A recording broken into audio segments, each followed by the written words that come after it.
comúnmente los ingresos gravables son los ingresos con origen en Estados Unidos, para efectos de no residente. Entonces, cuando uno es no residente de los Estados Unidos, los ingresos gravables en los Estados Unidos, en una declaración como la que decíamos de 1040-NR, son los que tienen origen de Estados Unidos. Y ya vamos a conversar un poco sobre qué significa tener origen.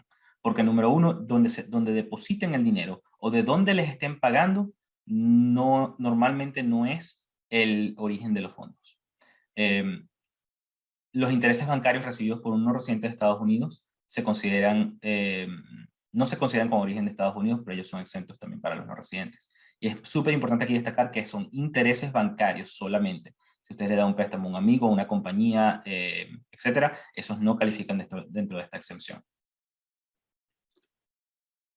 Ok, ingresos que sí son gravables en los Estados Unidos son alquileres de propiedades dentro de Estados Unidos, dividendos de compañías en los Estados Unidos, ganancias por participaciones en LLCs, ganancias de venta de capital de inmuebles, sueldos y honorarios por servicios prestados en Estados Unidos. Entonces aquí algunas cosas muy importantes que se nos olvidan muchas veces.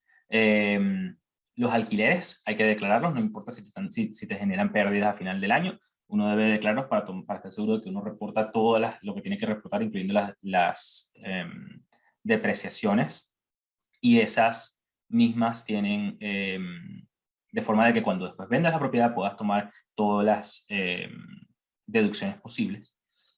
Y las ganancias por las ventas de inmuebles son súper importantes que se declaren, porque muchas veces también llevan una retención de impuestos que vas a poder reclamar al presentar la declaración de impuestos. Entonces ahí eso responde a la pregunta de Juan, ¿qué pasa con los inversores que compran propiedades? Cuando compras la propiedad, por lo general no tienes implicación de impuestos directamente. Lo que te genera la responsabilidad después es los alquileres, si están alquilados, o la venta de esos inmuebles. Entonces ahí es en donde posiblemente tengan que hacer una declaración de impuestos.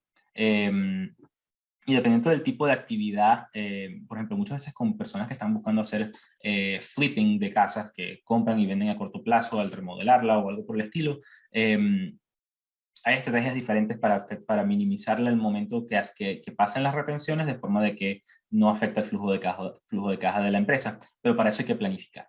Y bueno, si necesitan ayuda con ese tipo de cosas, estamos a la orden. Otro punto súper importante es que los sueldos y honorarios por servicios prestados en Estados Unidos. Si ustedes están pasando tiempo en los Estados Unidos mientras están trabajando para una empresa extranjera o una empresa en los Estados Unidos, esos servicios son gravables. Entonces, muchas veces tenemos circunstancias en las cuales, por ejemplo, una persona que vive normalmente en Chile y trabaja para una compañía americana como contratista, que le pagan en Chile sus servicios, viene y pasa un mes en los Estados Unidos, pero sigue trabajando. Ese mes es gravable, aunque le depositen en Chile. No importa dónde te depositan, dentro o fuera de Estados Unidos. Si los servicios se prestaron desde dentro de los Estados Unidos, hay que declarar. También hay otras circunstancias que vemos consistentemente, que son personas que abren, por ejemplo, tiendas en Amazon, de las cuales no tienen oficina o no tienen inventario, hacen dropshipping solamente. Es súper importante de tomar en cuenta de que por lo general cuando uno tiene la fuente de los orígenes de ingresos, hay una tabla que el IRS prepara y nos dice que salarios y otros tipos de compensación por servicios es desde donde se presta el servicio. Pero por ejemplo, cuando vemos la venta de inventario comprado, no producido, es en dónde lo vendiste. Entonces, en el estado en donde lo vendiste, si lo vendiste dentro de New York o Florida, es un ingreso de Estados Unidos.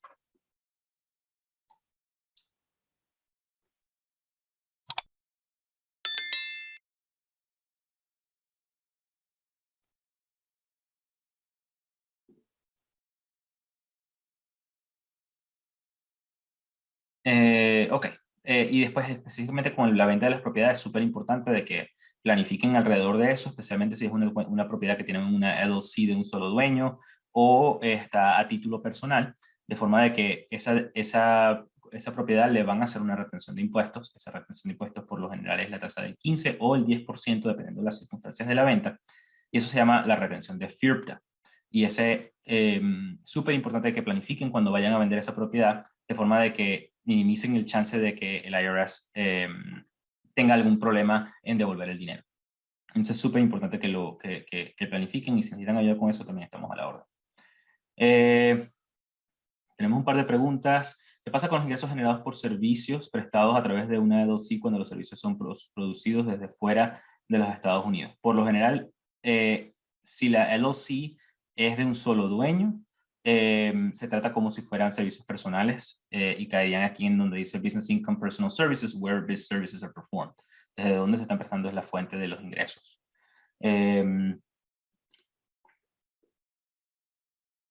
Después preguntan, una persona que trabajó en 2019, ciudadano y residente venezolano, recibió una W2 con ITIN 000 y tuvo una retención por impuesto federal.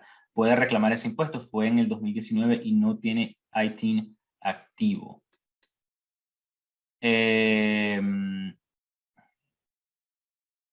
La compañía que le hizo la retención no debió haber presentado una W2 sin un ITIN.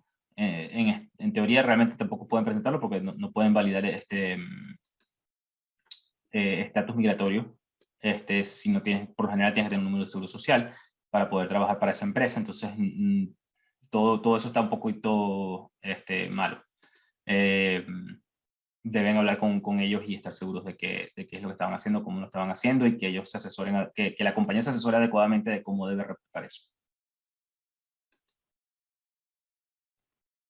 Después preguntan, ¿las ganancias por inversiones en fondos mutuales o hedge funds califican como intereses? No, los fondos mutuales y hedge funds no califican como intereses. Por lo general, hay ciertas circunstancias, porque fondos mutuales que de repente lo que son es portadores de, por ejemplo, certificados de depósito, y esos sí pueden ser considerados en algunas circunstancias intereses bancarios, que son los que son exentos. Pero cuando estamos hablando de fondos mutuales, en la mayoría de los casos, lo que tienen son bonos y lo que tienen son acciones. Esos bonos y acciones caen dentro de dividendos que se califican desde donde, si la compañía es americana o foránea. Si uno es no residente de los Estados Unidos y un fondo mutual, el banco sabe que tú eres no residente, ellos se van a encargar de hacer la retención correspondiente. Igual nos pasa para los intereses. Cuando los intereses no son bancarios, el factor de fuente se considera cuando es, de dónde es el pagador. Entonces, si yo tengo unos bonos de Apple, como las computadoras de Apple, porque les compré un bono, ese bono, Apple o el banco me van a hacer una retención de impuestos en el momento de pagarme los intereses sobre ese bono, de forma de que ya no hay nada que hacer. Cuando lo único que tengo son retenciones de dividendos y intereses en una forma 1042, la persona no tiene que hacer una declaración de impuestos mientras la tasa sea la correcta. Si la tasa es menor o mayor, uno tiene que hacer una declaración de impuestos para corregirlo.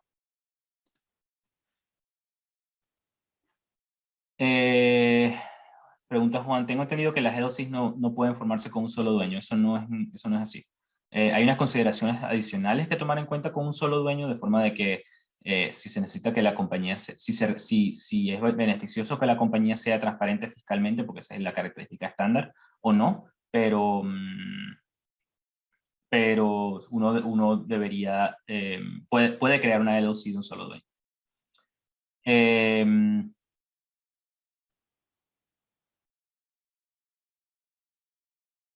Súper importante tomar en cuenta de que cuando uno está hablando de servicios por la fuente de los ingresos, si no tienes ingresos con fuente de Estados Unidos, uno no tiene que presentar una declaración de impuestos si es a título personal. Estamos hablando de título personal, o LLC de un solo dueño. Todo lo otro, si tienes una LLC de más de un dueño, una corporación, uno tiene que hacer unas presentaciones de impuestos siempre. Pero uno siempre calcula sobre las utilidades del impuesto que corresponda, no sobre las ventas, siempre sobre las utilidades para efectos del IRS. Si los ingresos que producieron esas utilidades no tienen fuente, las utilidades tampoco pagan. Entonces ahí creo que respondo a tu pregunta. Los socios de una LLC que abrieron la compañía en el 2021, pero no han tenido ingresos aún, deben presentar alguna declaración. Si la LLC es de más de un dueño, hay algunas excepciones en las cuales no tienen que presentar una declaración, pero revisen con su contador, estén claros de eso, porque si las multas sí no son altas. Entonces, asumen que sí tienen que hacerla y después tengan la documentación de lo contrario en dado caso. Creé mi empresa en diciembre de 2021 y aún no he empezado a ofrecer servicios. Aún sí debo declarar impuestos para el 2021 y no soy residente fiscal. Depende del tipo de empresa que creaste. Una LLC de un solo dueño puede tener que hacer unos reportes informativos. Una LLC de más de un dueño puede ser excluida de tener que reportar. Una corporación tiene que reportar siempre. También es importante destacar que algunas de estas cosas varían si usted está en otros estados. Por ejemplo, uno puede tener residencia fiscal en los, puede ser no residente fiscal de los Estados Unidos y también tiene que hacer declaraciones de los diferentes estados. Entonces, por ejemplo, una persona que tiene propiedades en Michigan a título personal puede tener que hacer una declaración de impuestos de no residentes y una declaración de impuestos de Michigan. Entonces, es súper importante que también cubran sus estados, dado que pueden tener inversiones en otros estados. Había un punto que creo que me saltó de una pregunta anterior sobre los fondos mutuales, que también preguntaban sobre los hedge funds. Hedge funds son a veces un poco más complicados porque muchos están estructurados de forma que son LLCs consideradas partnerships, y eso trae una serie de implicaciones adicionales que requieren análisis de cada fondo específico. Las LLCs que tienen algún tipo de excepción son las que tienen más de un dueño. De todas formas, trabaje con un contador para estar seguro que califique para eso.